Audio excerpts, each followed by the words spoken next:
What's up, guys? This is Jeff with Mean Bean Sim Drifting. I wanted to come in today and make a quick video to kind of cover a topic I've been seeing a little bit here lately in comments and videos, and that's some misconceptions that I see within drifting and sim drifting. And I've seen it a lot in comments. I've heard some of these in real life conversations, but I just wanted to kind of use the sim to explain or debunk a few of these. And I fully understand some of these are going to be, hate comments or whatever, people trying to get a rise out of other people. But nonetheless, I still think that there are a lot of people out there that are misinformed about drifting and don't really understand it. So I wanted to kind of use the sim as a tool to explain why some of these would be incorrect. The first one is the one I see probably the most often.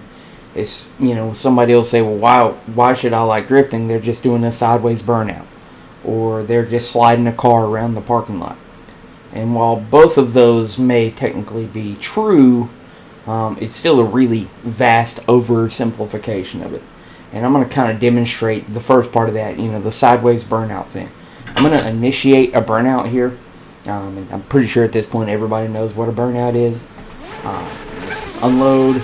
Put your foot on the brake, hold the car back with the brake, and you can see I can dial up the wheel speed, but I really don't have a lot of control.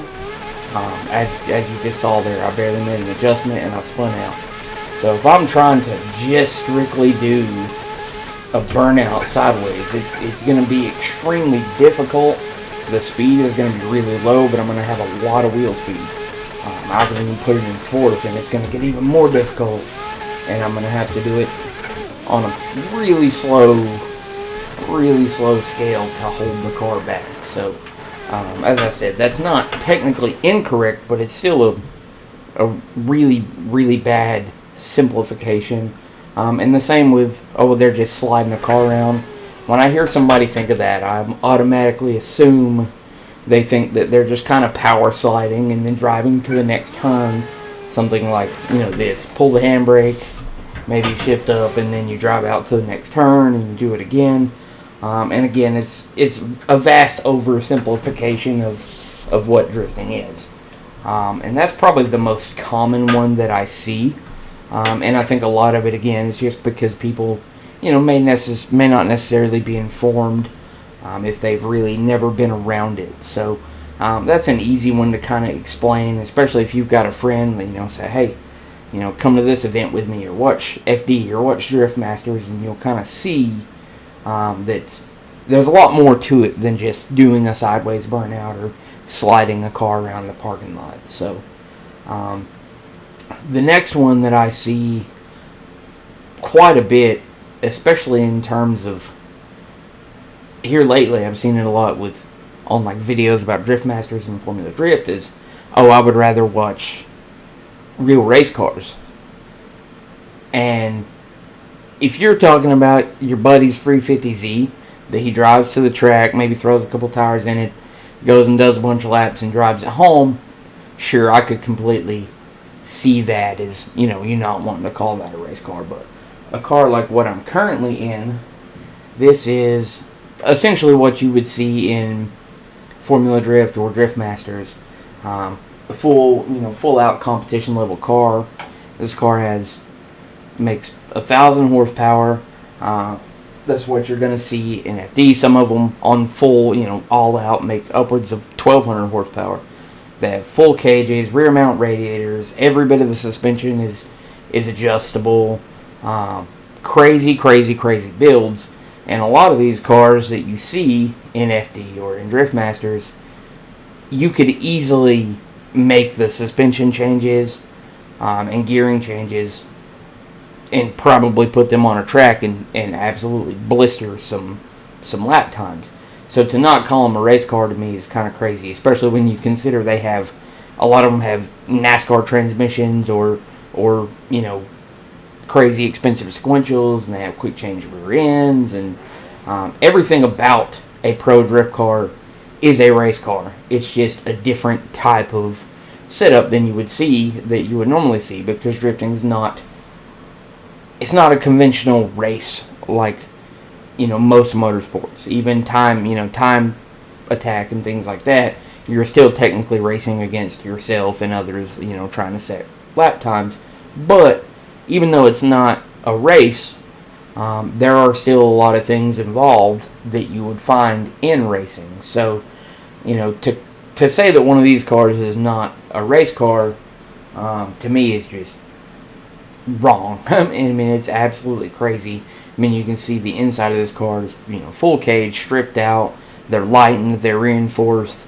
Like I said, they make well over 1,000 horsepower, and a lot of them even have a lot of things that you would see in drag cars, like anti-squat and things like that, to help them grip up. In fact, the rear setup of a drift car is a lot like how you would set up a drag car, to where you have maximum contact patch, because you want, despite the fact that you are spinning the tires, you still need all the side grip, all the forward grip. So the setup is a lot different from a normal race car, but to not consider a pro drift car a race car, it's just kind of crazy to me.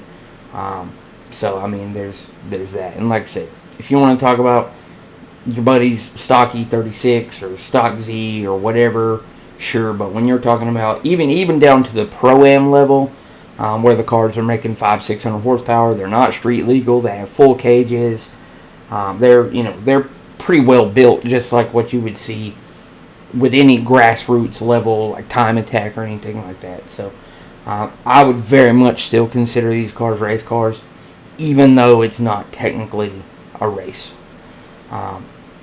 The last thing that I see, and it's the only one that really irritates me as a fan of the sport, and as a friend of a lot of people who've been in it for a long time, and I've watched drifting for a long time, and I've been in a couple real cars, and obviously I've been on the sim now for, I think, probably about 2 years, is when I see somebody say that, oh, well, why don't you go do a motorsport that actually takes talent? Basically demeaning drifting and saying that, there's no skill involved in drifting. And that's absolutely categorically wrong. A lot of the techniques and a lot of the skills that you use in drifting are the same skills and the same techniques that you would use in other motorsports. They're just used a different way. Your positional awareness, your throttle control, your clutch control, when to clutch in, when to brake, how to use your left foot brake, how to judge, where you need to be, all while trying to navigate in the chase position through somebody's smoke. So to say that it doesn't take any skill is kind of crazy. And I am in a public server right now with AI cars, and I'm going to go try to do a lap. And on the left of my screen, you can see the little box next to where the tire information is, what my throttle's doing, what my clutch is doing. And you can kind of see some of what you have to do to keep the vehicle behind the car in front of you. There's a lot involved in it, and if you were to take a real car out with no skill and no awareness, and without the know-how of how to operate a drift car, it's going to end in disaster, because you're going to write your car off, you're going to write their car off, and you could potentially hurt somebody. And you can kind of see, like, I'm getting up on him, and I made a mistake there. If I didn't know what to do, I would have ran right into him. So you can imagine, if you're barreling towards a wall at 70 plus miles an hour, and you've got another car in front of you, and you're throwing it on their door, that's going to require some skill. Can anybody do it? Absolutely. Drifting is one of the most accessible motorsports on the face of the planet. You could go out, you can buy a Z, throw some coilovers on it, you don't even need an angle kit, and you can go out and you can get laps and have fun and learn and develop your skills. But to say that it doesn't take any skills or doesn't take any talent is just, it's wrong. And I understand that, again, that's, a lot of people are probably saying that just simply to be haters, and you have that with every motorsport.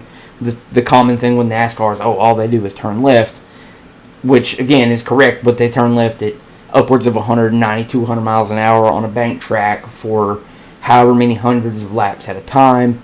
So, to demean any sort of motorsport down to, oh, well, why don't you do this motorsport because it takes more skill than this one, it's just kind of wrong.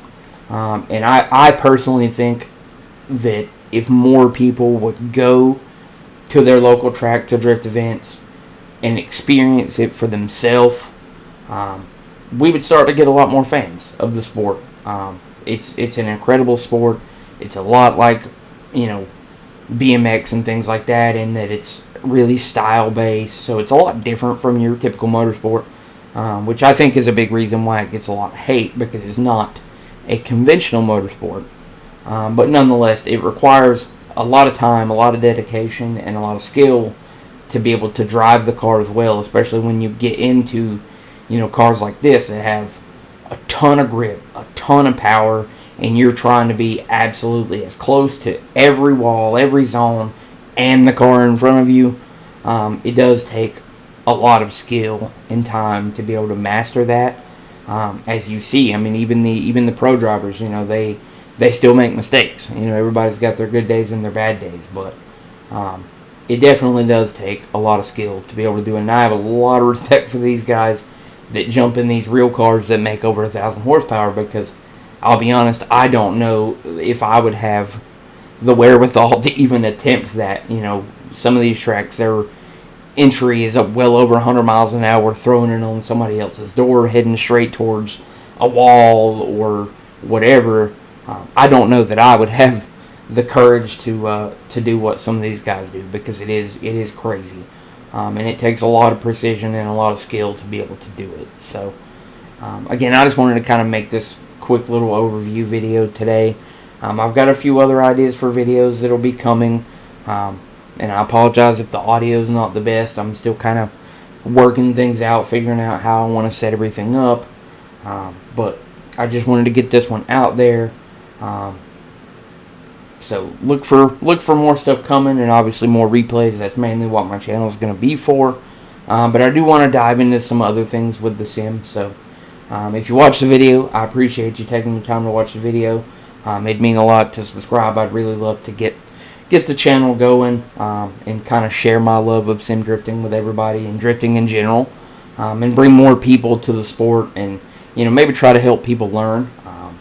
I was fortunate enough when I started on the sim, I found some guys to drive with, and we've all kind of progressed together. So I feel like there's a lot of people out there that really want to learn, but they kind of feel stuck because they don't have anybody to drive with. They don't they don't have anybody that's trying to actively make them better. So that's kind of the goal with my channel. So again, I appreciate everybody that's subscribed so far, and is watching the replays, watching the videos, and I hope everybody has a fantastic day. Thanks.